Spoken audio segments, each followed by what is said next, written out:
Until now we have only talked about theories and how to create functions theoretically, but apart from theories we need to look at how to create our functions practically. But before doing that, we need to look at a few other examples of how functions can be used as values inside our variables. Now, function statements can also become function expression statement. So we can actually define a function expression statement through calling an anonymous function. We know that function declaration statement needs to have a name, an identifier name. So let us first look at a practical example for creating a function. We will use a single parameter for our function, and that function will actually take the value from a user, and it will do some calculations, and it will return the final result to the browser. So let's create that. First, we need to use the function keyword, and we need a new name for our function. So because we're going to do a math calculation, let's name it as, let's keep it simple for the first tutorial. So for this tutorial, so let us name it as calculation, and we will be writing our codes inside this curly braces. So although right now it's a void function, which means it's not going to return any sort of value right now, and it's not taking any sort of parameters, but we'll be adding one, and we'll name the parameter as value. So we are initializing a variable, but we are not assigning any predefined values to it.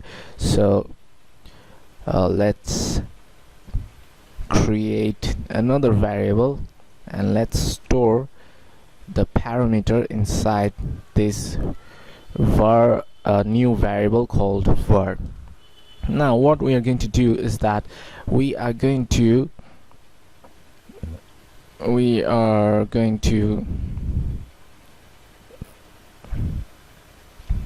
add, suppose we are going to add 10 to the value that we pass along, and then the value that we finally get after adding 10 to the value parameter will then be used to divide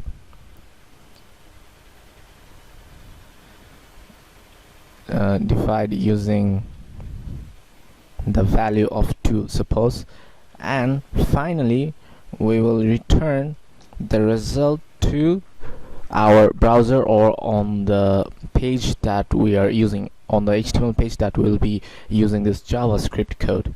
So let's return var v, and let's save this. Now we have a full-fledged function in here, and this is a working function, and we can use it anywhere in our program. Now let's use this function first to call the function or invoke the function. Invoking means we are going to use it in our script, and so to call it inside our script we are going to invoke it by calling its name. And then, because parameters, we know that these parameters are actually variables. In this case, this is an uninitialized declared variable. I hope you understand what initialization and declaration means for variables. So this is uninitialized because we haven't used any sort of values for this parameter or the function variable called value. So we are going to pass a numeric value of it can be 100, suppose, and this parameter variable for this function calculation is now being initialized. And let's save this, and let's output this on our browser. To output it, we need to use the alert function. So let's save this inside a variable called, we can name it as cal, and then we have assigned this result of calculation inside the variable cal, and this is going to be produced on our browser. Now we are going to use cal. Let's erase the first alert function declaration, alert function invocation, and let's save this right now, and we can output this on our browser. We need to use the HTML file, remember that.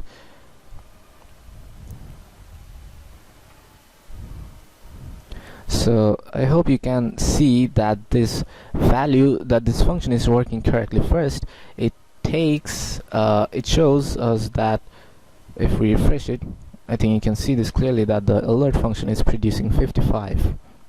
Now what this alert function is doing, first we have defined a function using our, we have actually declared and defined the function using our function keyword, and we have named it calculation. Now this calculation function needs to use a value inside itself. So suppose you ask your user, so what value do you want, what value, you create a website using for example, you create a e-commerce website, and you want to calculate the total, the maximum or the minimum price or the discount price for your customers. So you can write a function that does such a thing. So what it does, it actually inside this parameter is being declared initially like this. This is as if we are writing this variable inside our function. Because this is a function, we are not using this var and we are not using this semicolon, but we are just declaring this variable.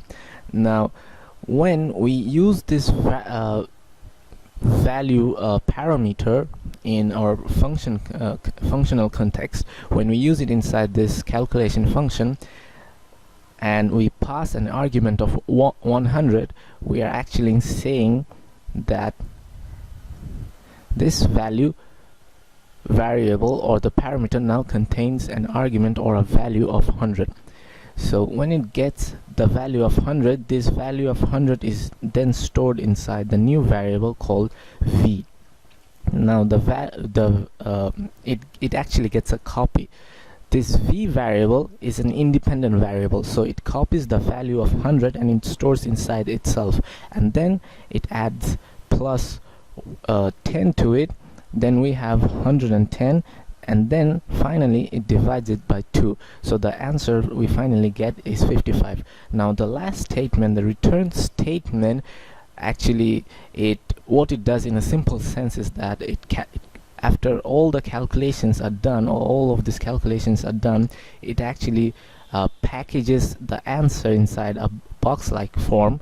You can think it as if it's being packaged inside a factory, and it packages it and it produces it to the browser. So we need to use this alert function so that it comes before, it prints out before our printing the body tag of our HTML page. Now this is actually a function declaration statement, and we are defining a function that has a name. But in JavaScript we can also define or declare a function directly inside our variable, and it does not even need to have a name. So functions that don't even have names are known as anonymous functions. So these anonymous functions can be used as a value. So in JavaScript's context, every function can be used as a value. Even this function, when we used it as a value, it's actually being a first-class behavior. Every function, even if it does not have a name or even if it has a name, can be assigned inside a variable like this. There are functions which can be invoked inside a variable, and that variable can then act as a full-fledged independent function. So let us first look at how to declare a function expression statement inside our variable.